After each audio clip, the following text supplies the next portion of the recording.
Fa ayyuma rajulin min ummati adrakathu as-shalat falyusolli.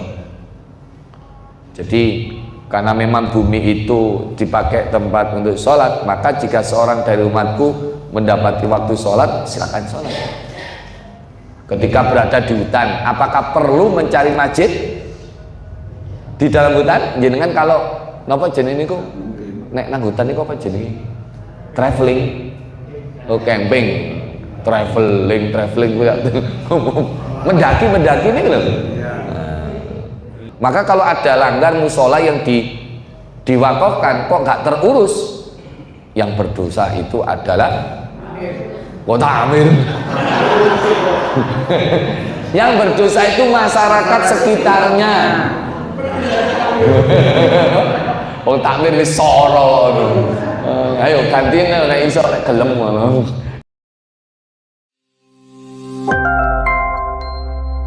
Sallu ala Nabi Muhammad. Assalamualaikum warahmatullahi wabarakatuh.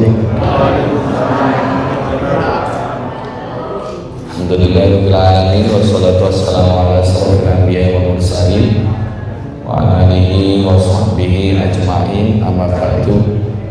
Jamaah salat maghrib masih musholla Babu Salam Magersari Krian rahimakumullah. Sebelum kita mulai, mari kita beristighfar kepada Allah, kemudian baca doa thalabul ilmi. Mudah-mudahan apa yang nantinya kita pelajari dijadikan Allah menjadi ilmu yang manfaat barokah buat kita semuanya. Amin. Allahumma amin. Astaghfirullah Rabbal baraya, astaghfirullah minal khataya, astaghfirullah Rabbal baraya, astaghfirullah minal khataya. Rabbi zidni ilman nafi'an wa wafiqni amalan shalihan.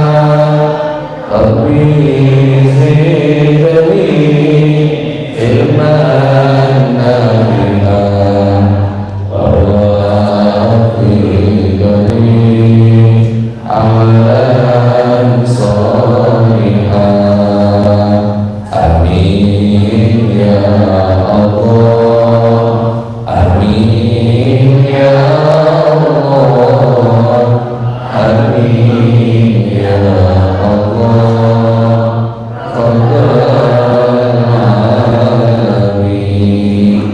amin amin ya rabbal alamin. Hadratin Nabi Mustafa Rasulullah sallallahu alaihi wasallam, susanabana wa matina wa jaddatina wa ustadina wa masyayikhina, wabil khusus mu'aliful kitab al-hadis sahih Bukhari Ustaz Mahdisi rahimahullah ta'ala wa nafa'ana bilumi fid daraini amin.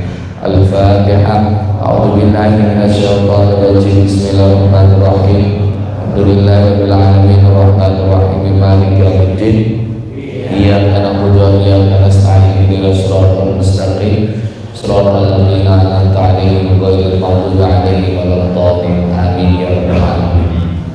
Jamaah mushola Abu Salam yang telah mewakafkan hartanya untuk kemakmuran mushola ini, dan juga jamaah yang sedang memakmurkan mushola ini baik dengan tenaga, pikiran, waktu, hartanya. Mereka yang telah meninggal, mudah-mudahan oleh Allah senantiasa diampuni segala dosa dan kesalahannya. Mudah-mudahan diterima seluruh amal soleh, amal sedekah, amal jariahnya. Mereka mudah-mudahan ditempatkan Allah di kamar surga. Dan yang masih hidup ini mudah-mudahan tetap diberikan Allah barokah umur, barokah sehat, barokah rezeki, dan akhirnya bisa diberikan husnul khotimah. Al-Fatihah. A'udzubillahi minasyaitonir rajim. Bismillahirrahmanirrahim. Alhamdulillahirabbil alamin arrahmanir rahim maliki yaumiddin. iyyaka na'budu wa iyyaka nasta'in ihdinas siratal mustaqim siratal ladzina an'amta 'alaihim ghairil maghdubi 'alaihim waladdallin. Amin ya rabbal alamin. Wabil khusus yang menyediakan konsumsi hari ini, saya lihat ada kue-kuenya juga. Kue apa itu? Lemet. Lemet lah. Nogosari.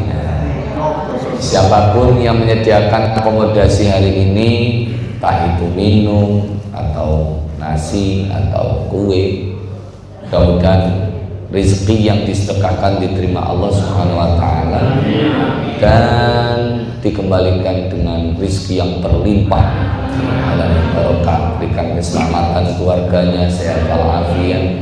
Al-Fatihah. A'udzubillahi minasyaitonir rajim. Bismillahirrahmanirrahim.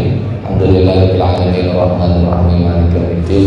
Iyyaka na'budu wa iyyaka nasta'in ihdinas siratal mustaqim siratal ladzina an'amta 'alaihim ghairil maghdubi 'alaihim waladdallin. Bismillahirrahmanirrahim. Wa qul ja'al haqqu wa zaqal batil innal batila kana zahuqa la yatakallamuna illa man adina lahu rahmanu wa qala sawaban. Shadaqallahul adzim. Alhamdulillah kita masih dipertemukan lagi di kesempatan insyaallah kesempatan barokah kali ini. Kalau ada yang sakit mudah-mudahan segera disembuhkan Allah Subhanahu wa taala. Sebenarnya amalan itu kalau kita tahu caranya atau kita jadi orang cerdas itu bagi akeh. Contohnya kayak sekarang ini, orang itu kalau memberikan fasilitas dalam satu majelis, walaupun dia nyantai itu kealiran pahala seperti mereka yang berada di majelis itu. Ngasih, jangan kan susah payah itu. Ngasih panjenengan. Jadi yang memberikan pun ya sama seperti sekarang sedang ngaji. Padahal fadilahnya orang yang menuntut ilmu itu banyak sekali. Semua makhluk Allah yang di lautan, yang di langit, malaikat-malaikat itu pada mintakan ampun kepada orang yang sedang menuntut ilmu. Bayangkan itu, sebanyak gini dengan memberikan sedekah kayak gitu, itu dikembalikan lagi. Itu amalan cerdas. Makanya kalau di rumah itu sering tak tantang orang-orang jamaah itu. Kalau jenengan nggak mau ya saya ijeni, nggak apa-apa. Tapi akhirnya gotong royong akhirnya ngasih ini, ya nggak apa-apa. Ya tidak menolak, tapi kalau tidak ada ya kami tanggung sendiri. Nah, itu amalan cerdas. Gimana? Jadi jangan kalau masalah gini itu kalau tahu fadilahnya itu ya Allah. Langkah dari rumah aja sampai di tempat ini sudah ngelogrokno dosa. Berarti yang sedekah ya sama seperti itu. Itu kan cerdas kan gitu.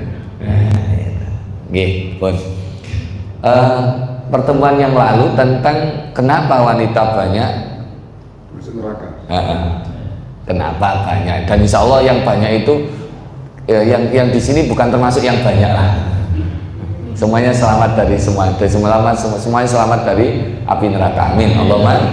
Sekarang ini hadis berikutnya. An Jabir radhiyallahu anhu anna Rasulullah sallallahu alaihi wasallam. Jadi kanjeng Nabi itu ngendika dalam hadis riwayat Muslim ini. Riwayat Bukhari. Ini kan hadis Bukhari semuanya.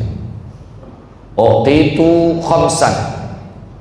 Jadi kanjeng Nabi itu ngendika ngene. Aku itu diberi 5 hal lam yuktahunna ahadun qabli. Yang mana 5 ini tidak diberikan kepada Nabi sebelum-sebelumku. Jadi ini spesifik kemuliaan Rasulullah Muhammad sallallahu alaihi wasallam. Dan alhamdulillah kita termasuk umatnya. Pertanyaannya, apakah kita nanti diakui menjadi umatnya atau tidak? Nah itu, walaupun kita hidup di zaman di zaman setelah Rasulullah, tapi kan itu juga patut direnungkan. Apakah awak dewi aku ini seandainya ketemu kanjeng Nabi ngono diakui kan enggak ya dadi umat. Gimana? Nah, kenapa? Karena kelebihannya Rasulullah seperti ini banyak sekali. Nah, jadi 5 ini. Yang pertama, nusirtu birru'bi masirata syahrin. Jadi keutamaan kanjeng Nabi dari nabi-nabi sebelumnya itu, aku itu dikasih kemenangan dari ketakutan dalam perang selama sebulan.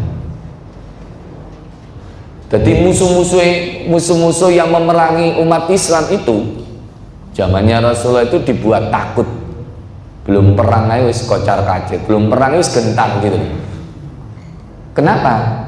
Karena senjata orang Islam itu ini toh. Iskariman aumut syahidan. Perang ini wis isok mati, nek mati isok mati syahid. Itu yang dipegang. Ibarat orang itu gak gentar sama sekali, gak mau aku mati.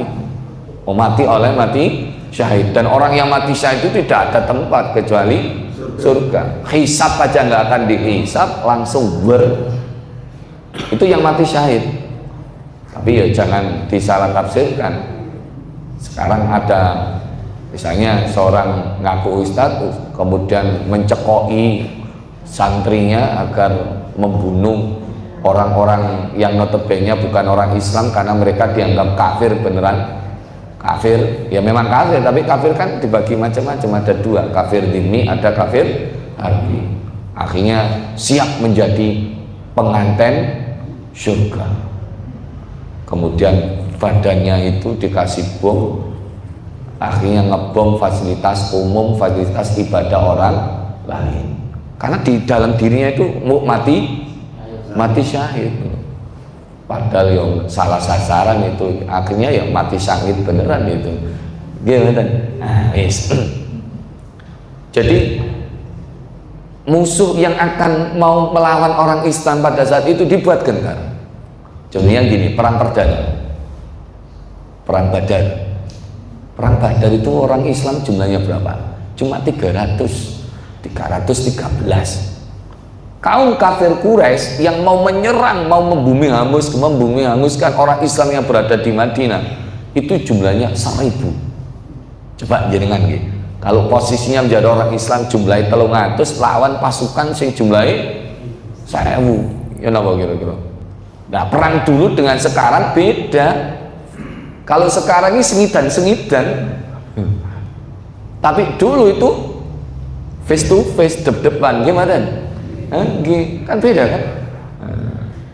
Kalau sekarang aja orangnya nggak perang tapi alatnya ya perang. Drone sing iku Iran ngirim drone ke Israel padahal jaraknya melewati berapa negara itu. Nah sekarang kan canggih semua, canggih beneran zaman sekarang. Nah nggak usung depan kecuali perang apa namanya itu terbuka. Tapi ya jarang karena semuanya pakai alat canggih. Sama kalau zaman Rasul, zaman perjuangan ini kan mau kemerdekaan. Ketika perang di Surabaya itu gak masuk akal, mosok perang gawe bambu runcing loh, menang tuh endi. Tapi semangat dan juga pingin mati syahid karena keluar resolusi jihad. Siapa yang mencetuskan? Ya para kiai. Jadi Mbah Hasyim Asy'ari itu dimintai pertimbangan gimana ya ini. Jadi Bung Karno itu ngutus utusan sowan ke Tebu Ireng. Salah satu diantaranya kita kondisinya seperti ini. Pasukan sekutu pada datang lagi. Wong kita sudah merdeka kok. Kan sudah merdeka nih. Gimana? Tapi mereka nggak terima, mau menjajah kita lagi. Hanya di situ Mbah Hasyim Asy'ari itu mengumpulkan kiai-kiai yang lain diajak untuk musyawarah. Akhirnya muncullah resolusi jihad. Poin-poin yang terpenting itu satu, hukum memerangi orang kafir yang mau menjajah Indonesia. Kan Londo kan kafir, gimana? Nah, sekutu. Hukumnya fardu ain.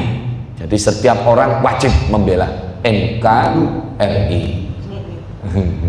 Wajib membela tanah air Indonesia. Yang kedua, bagi siapapun yang terbunuh demi membela tanah air Indonesia, kalau matinya mati syahid.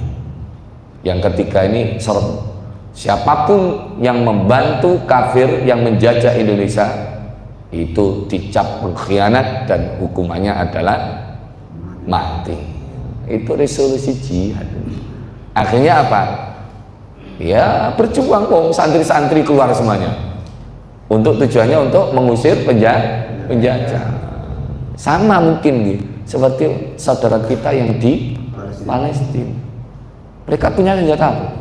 Batu. Makanya Israel itu kayak gitu. Sakar PDW. Nah ini kita posisinya seperti mereka.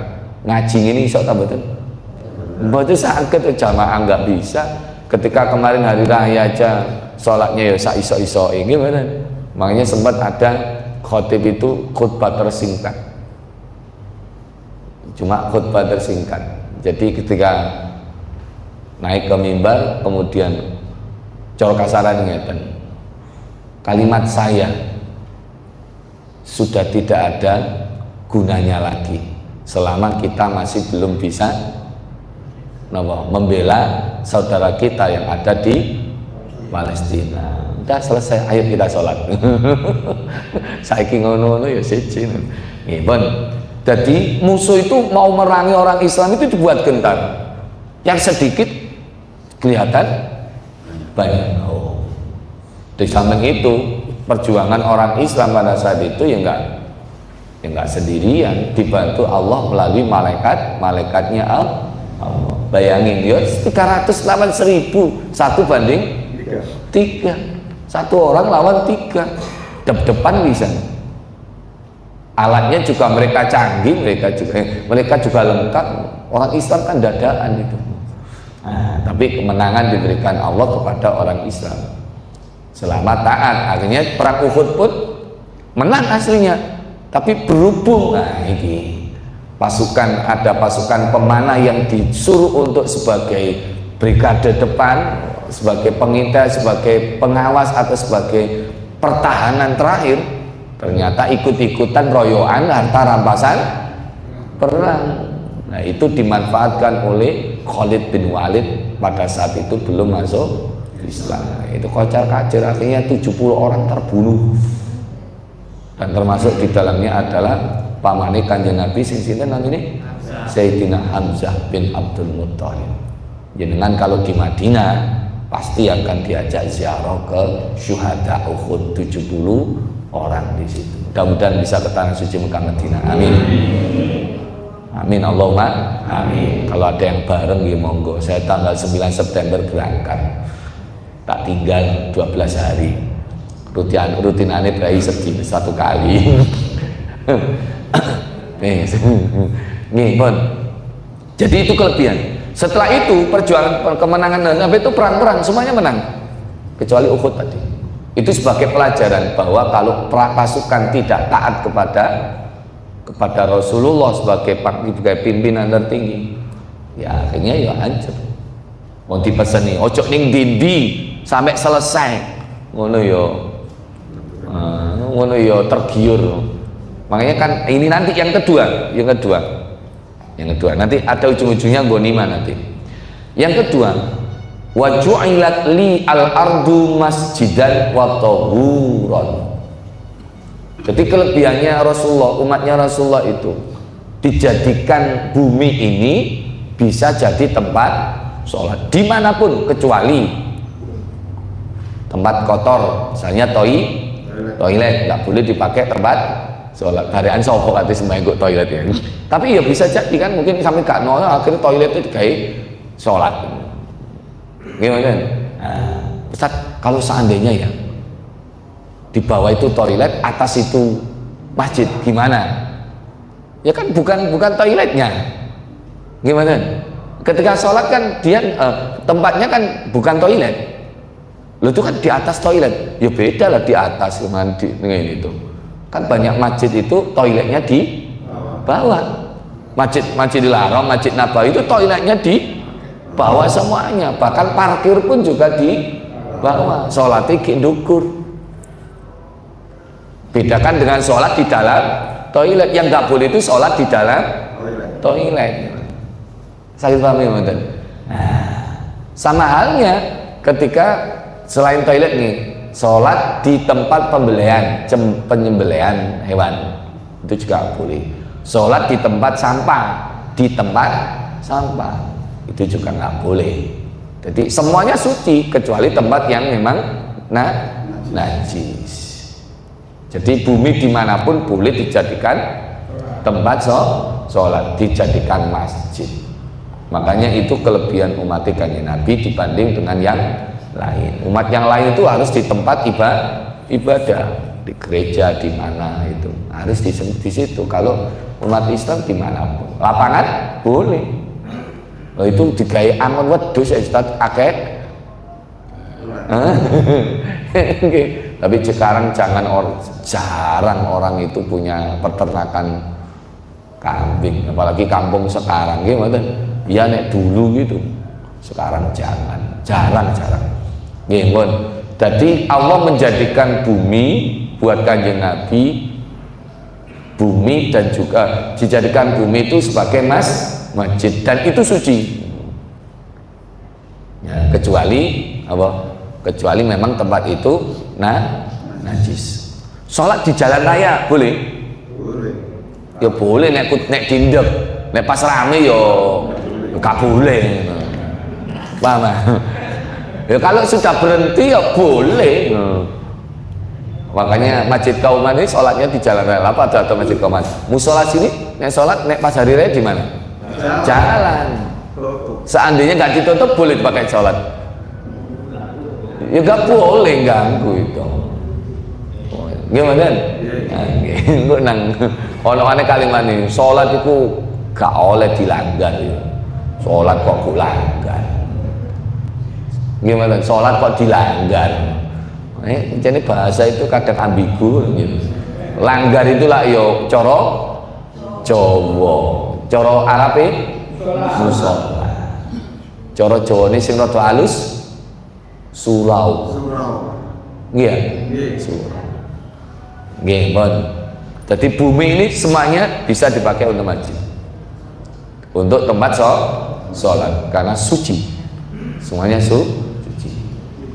Fa ayyuma rajulin min ummati adrakathu as-shalat falyusolli.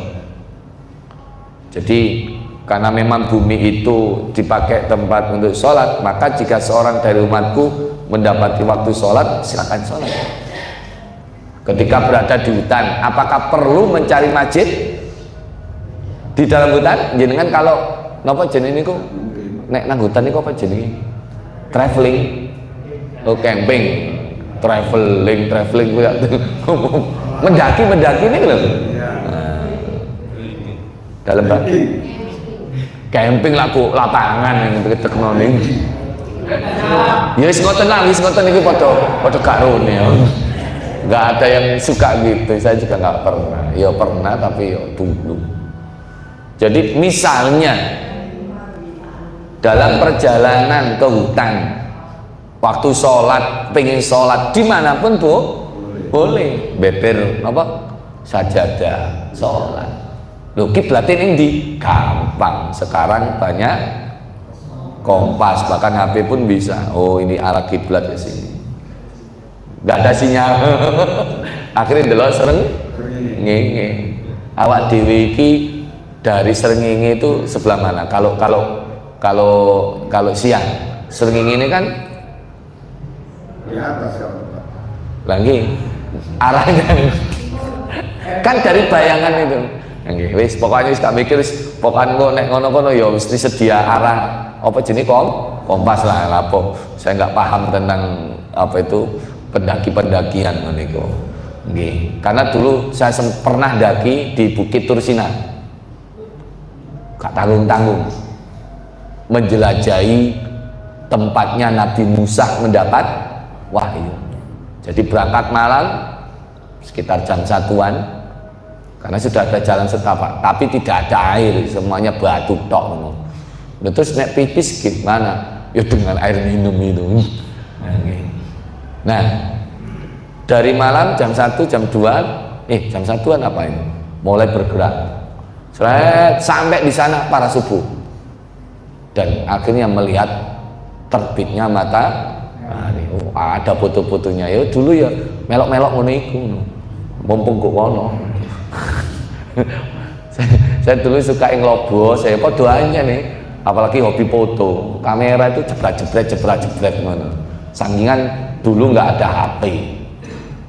Coba nggak, dulu kan bawa kamera apa jenis sing ono roll ini lho. Nah, nggih, Canon ngoten. Engko mari ngoten apa jenis filmnya dicetak itu dulu. Kalau sekarang sudah canggih, nggak perlu bawa kamera. Pakai apa? HP. Dulu itu kalau ke Masjidil Haram bawa kamera digerondai. Tasnya kan nggak perlu kamera besar-besar. Makanya saya beli kamera kecil. Kamera kecil sing cilik tapi bukan nggak ada itunya. Dan bawa juga kamera sing roll-rollan itu ada juga. Dulu tahun berapa Ustadz Pak? Wis tuwek kan. Tahun 2000-an. Kami haji pertama itu 2002. Masih menangi Zam-Zam samping Ka'bah. Kan area tawaf itu ada bawahnya itu Zam-Zam di situ. Masuk ke dalam, pancuran gitu iso adus mek cuma keramas ngeten tok. Makane awet nom kakean adus Zam-Zam. Sallallahu Nabi Muhammad. Mudah-mudahan selanjutnya tak doakan bisa ke sana. Amin. Bisa minum Zam-Zam sepuasnya. Bisa laut Zam-Zam. Boleh tak betul? Kalau di sana, kalau di sini ya senen wong akeh. Aku jauh apa? Zam-Zam ini. Sak botol kayak apa? Kayak laut. Lah apa? Si awet nom. Sing raut wis umure 70 ya awet 70 kemarin. Gimana? Nggih. Jadi silakan sholat di mana pun. Wa uhillat li al-ghanaim wa lam ta'illu al-ahad qabli. Kanjeng Nabi dalam perang itu ada namanya harta rampasan perang. Dan itu diatur. Makanya ada surat Al-An'am itu binatang ternak. Al-Anfal itu harta rampasan perang, atau bahasanya lain ghanimah. Itu diatur 1/5 buat Allah dan Rasulnya, 4/5 buat kerabat, yatim, ibnu sabil. Kerabatnya Kanjeng Nabi yatim, mereka-mereka yang ditinggal ayahnya meninggal ketika perang, kemudian orang miskin, kemudian ibnu sabil, kemudian orang miskin. Ibnu sabil itu siapa? Orang yang dalam perjalanan, kehabisan bekal ketika dalam perjalanan. Itu diatur dalam Al-Quran. Dan Rasulullah boleh ngambil itu ghanimah. Tapi ya semuanya dikembalikan lagi ke umat Islam. Itu kelebihannya Kanjeng Nabi dengan Nabi yang lain. Wa utitus syafa'ata. Jadi Kanjeng Nabi kelebihan yang kita harapkan ini apa? Syafaati Kanjeng Nabi. Ini loh nanti. Jadi ketika semuanya dibangkitkan di hari mahsyar, gambaran kebayang lah. Wong nek misale sak kampung dikumpul noe wakeh, nah ini sejak zaman Nabi Adam sampai yaumul kiamat, kira-kira jumlahnya sak pinten? Wis gak kehitung wis, bukan miliaran lagi, mungkin triliunan lagi. Dikumpulkan di satu tempat, semuanya berdiri, gak menentu, semuanya kepanasan, semuanya pada telanjang, gak beralas kaki, karena tidak ada penghidupan di situ, tidak ada bangunan, tidak ada pepohonan, tidak ada tanda kehidupan. Kabeh ngadeg menunggu keputusan dari Allah. Kok gak dimulai-mulai? Akhirnya semuanya pada mencari para nabi. Pertama yang dicari siapa? Nabi Adam. Karena merasa itu bapaknya. Cara jawane Kanjeng Nabi Adam jenengan sowan teng Gusti Allah napa napa nyuwun ben keputusan niki dimulai. Iki gak menentu napa Kanjeng Nabi Adam berani ta mboten? Mboten purun. Saya maaf. Karena saya juga pernah melakukan salah. Coba nang kono nang Nabi Ibrahim. Goleki Nabi Ibrahim. Nabi Ibrahim juga gak gelem. Nabi Musa malu, kabeh Nabi Isa malu, terakhir kepada Kanjeng Nabi Muhammad sallallahu alaihi wasallam. Ini loh yang kita kejar nanti. Kemudian bersujud kepada Allah, minta biar dimulai keputusannya Allah satu persatu. Ngono iku dihitung siji-siji. Dalam hadis riwayat yang lain itu, satu hari bagaikan 50.000 tahun. Gak bayangan? Oh, sedina saiki sak jam wis suwe ngene iki. Ngaji sak jam wis suwe tadi lu. Suwe. Ngene glambia tutuk dindi pikirane jasad ana kene, pikirane tutuk jabalkan ambil alam barzah. Gimana? Akui aja kita itu. Itu 50.000 tahun. Makanya dalam kondisi seperti itu kita butuh syafaat Kanjeng Nabi, pertolongan Kanjeng Nabi. Namun iku lho awak dhewe kok kadang karo Kanjeng Nabi gak tau ngreken. Gimana? Dan salah satu diantaranya yang kita kejar lagi itu apa? Tiket mendapatkan naungane Gusti Allah. Nek ngenteni suwe gak masalah oleh VIP ya, gak krasa ditemani widodari oleh mangan, oleh ngombe, gak krasa marang-marang diceluk fulan. Celuke yo enak, marang ngono langsung melejit ngono. Oh wis enak wis oleh persekot pisan. 7 golongan ini. Salah satu diantaranya adalah rajulun qalbuhu mu'allaqun fil masjid, wong sing atine kecantol ning masjid. Ustaz iki musala itu masjid. Masjid musola sama, semuanya tempat ibadah dan itu sudah diwakafkan. Nek masjid gak diwakafkan, musola diwakafkan, yo kalah kedudukannya. Karena kalau gak diwakafkan itu bisa jadi akan dibongkar. Kalau diwakafkan kan sulit, gak bisa dibongkar. Niki kan wakaf nggih. Lah nggih. Dalam wakafan nggih. Tiang kali. Nggih. Sudah diwakafkan. Dan ada kepengurusannya.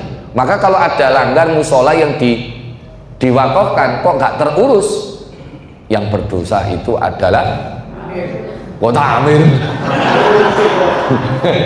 Yang berdosa itu masyarakat sekitarnya. Amir wis soro. Ayo kantine nek iso gelem ngono. Royoan dadi takmir. Kadang kula heran ningali wong ku rebutan dadi takmir, perasaane ya. Takmir ku maju kena, mundur kena, api yo dipaitu, elek yo dipaitu, tambah dipaitu. Gimana? Enak tadi jamaah wis teko, dengan pernah mikir kok mangane sapa yo? Kok sapa sing iku yo? Nanti tambah tuh. Lah wis teko kok oleh sego, oleh ngombe, wis diombe, entek ya mulai kok mangan ngene. Enggak pernah mikir kan?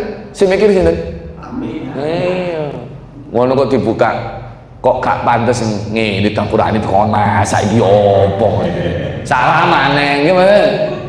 Nggih apa maneh biasa oleh sego gak oleh sego. Sing dilabrak sinten?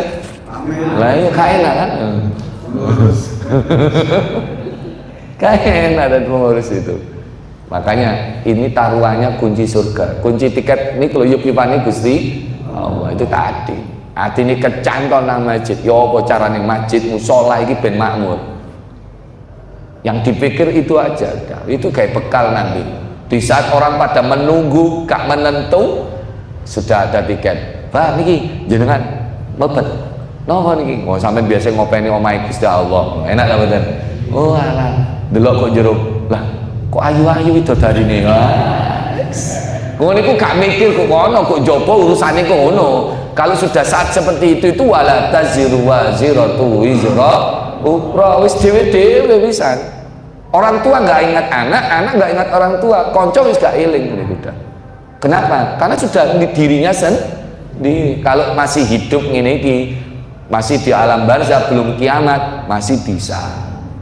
Yang hidup bisa menolong yang sudah meninggal dengan apa?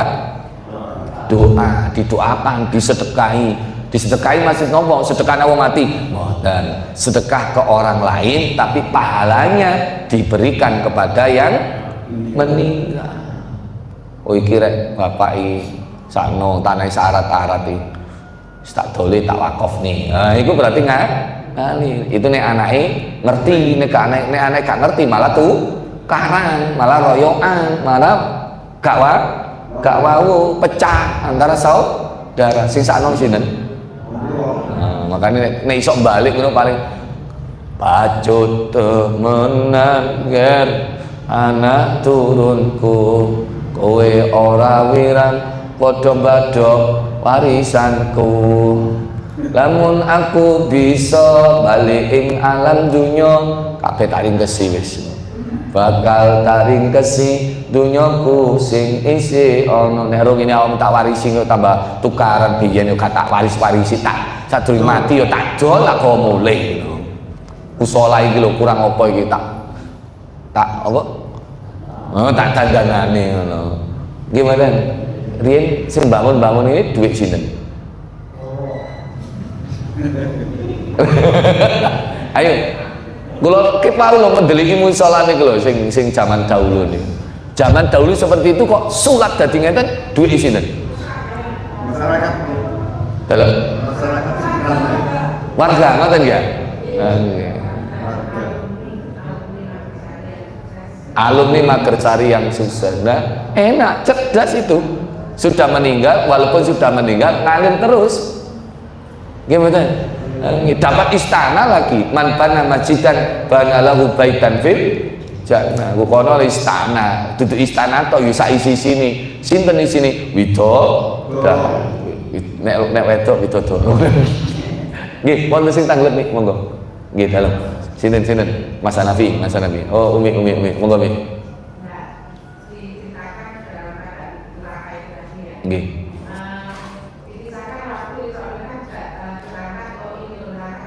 Nggih.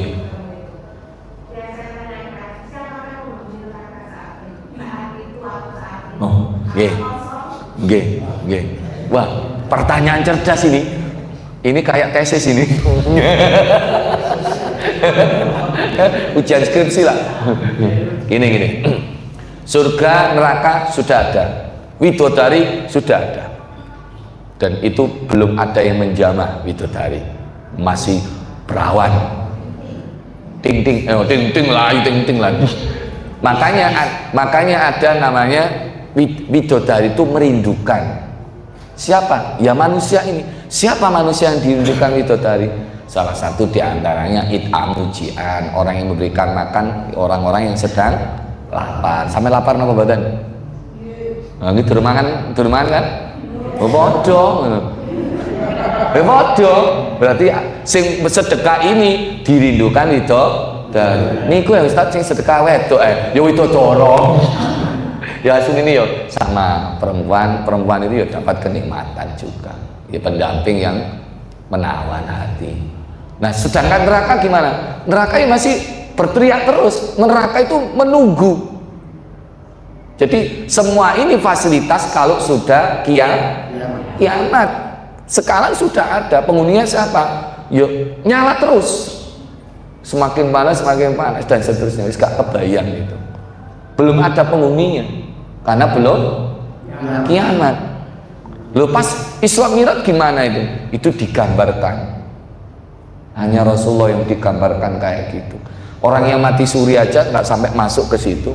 Cuma digambarkan hawa panas sekali, baunya anyir. Diberitahu ketika tanya ini apa? Inilah nanti tempat orang yang disiksa, neraka. Masih belum neraka beneran. Yang mati suri itu pernah ada cerita itu, banyak kisah itu.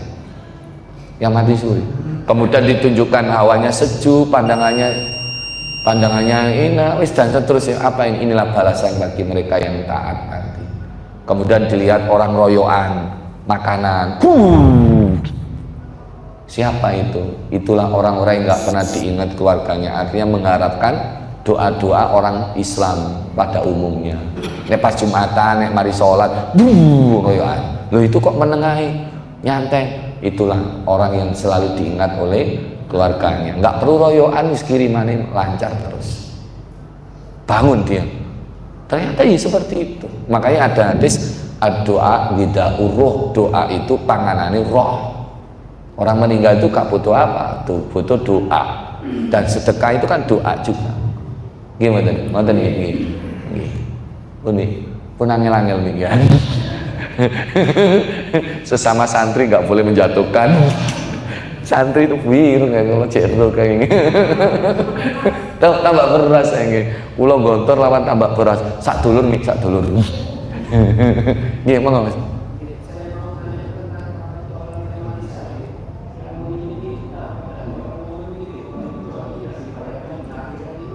Nggih. Nggih. Nah, hutang tetap hutang, harus dibayar. Makanya kalau orang meninggal itu hutang wajib dialihkan. Si mayit ini punya hutang, punya warisan. Warisan tidak boleh dibagi sebelum hutang terlunasi.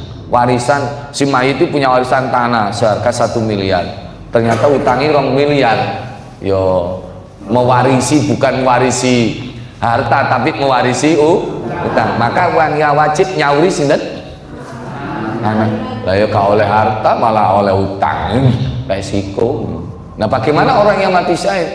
Yang mati syahid langsung, semuanya kan ada proses, walaupun langsung ya kena. Kalau mereka yang mati syahid itu punya utang ya ada, ya tetap ditahan hutangnya dulu, karena hutang bagaimanapun ya tetap harus dibayar. Kanjeng Nabi pernah nggak mau nyolati jenazah karena jenazah ini punya hutang. Akhirnya sahabat menjamin kami lunasi. Kanjeng Nabi mau sholat, apes kan tertahan. Jadi dua janji ini tertahan nanti. Nah, jadi tertahan dengan hutangnya. Dalam mboten nggih tertahan, dalam arti mangki gimana masuk surga ta mboten? Ya bisa jadi hitung-hitungan nih. Gimana keputusannya? Wallahu a'lam. Kita sekarang sedang berpikir analogi manusia. Nanti di akhirat itu untuk manusia nggak berjalan. Karena sebanyak sesuatu yang tidak masuk akal. Dalam korupsi meninggal. Ya sangit beneran. Gimana? Ya sakit dong, meninggal punya hutang, tapi ya korupsi soge-soge. Sing nyauri nggih anake ahli waris tujuan. Nah sing dikorupsi rakyat semuanya yang balekno ya apa? Ya balekno lan negara. Ya mudah-mudahan selamat. Yang terakhir iki napa? Nah, ngene, sing terakhir nggih. Jadi syafaat tadi nggih. Wa kana nabi yub'atsu ila qaumi khassah wa bu'istu ilan nasi amat. Jadi karena nabi-nabi terdahulu itu untuk umatnya khusus, tapi umat kanjeng Nabi Muhammad untuk seluruh umat manusia. Itu kelebihan. Kalau dulu Nabi Musa ya untuk kaum Bani Israel dan seterusnya. Ngoten sing ya Nabi Muhammad untuk seluruh umat manusia. Wa ma arsalnaka illa rahmatan lil alamin. Mekaten nggih. Senin kelima, Senin depan, Senin kelima, mudah-mudahan berlomba-lomba untuk ngasih sedekah. Amin. Mudah-mudahan nggih ngoten. Alah, gak lomba-lomba ya mesti ono. Yo puyeng takmir iki bingung iki sapa iki. Pun wonten. Alhamdulillah. Wis ditungakno ae rezekine lancar ngoten. Pemane nek ngemai berkati ustaz rada akeh tambah lancar. Niku ngeten langsung tak maem. Duka kok nek mam berkat teko kene kok iso entek ngono glamit niku. Mungkin jawabane napa? Masaknya arek enak. Mboten luwe. Luwe. Nggih nonton. Nggih pun itu aja. Mari kita berdoa. Mudah-mudahan kita tetap berikan ilmu yang manfaat, rezeki berlimpah. Amin. A'udzubillahi minasyaitonir rajim. Bismillahirrahmanirrahim. Allahumma shalli ala sayyidina Muhammad wa ala sayyidina Muhammad. Alhamdulillahirabbil alamin. Allahumma alimna bima lam tanfa wanfa'na bima yanfa'una warzuqna uluman tanfa'una fid dini wad dunya wal akhirah. Rabbana atina fid dunya hasanah wa fil akhirati hasanah wa qina adzabannar. Sallallahu ala sayyidina Muhammad wa alhamdulillahirabbil alamin. Jamaah sekalian, kalau ada yang tersinggung dengan ucapan saya selama saya ngaji tadi, tolong saya dimaafkan ya. Matur suwun. Subhanakallahumma wa bihamdika asyhadu an la ilaha illa anta astaghfiruka wa atubu ilaik. Assalamualaikum warahmatullahi wabarakatuh.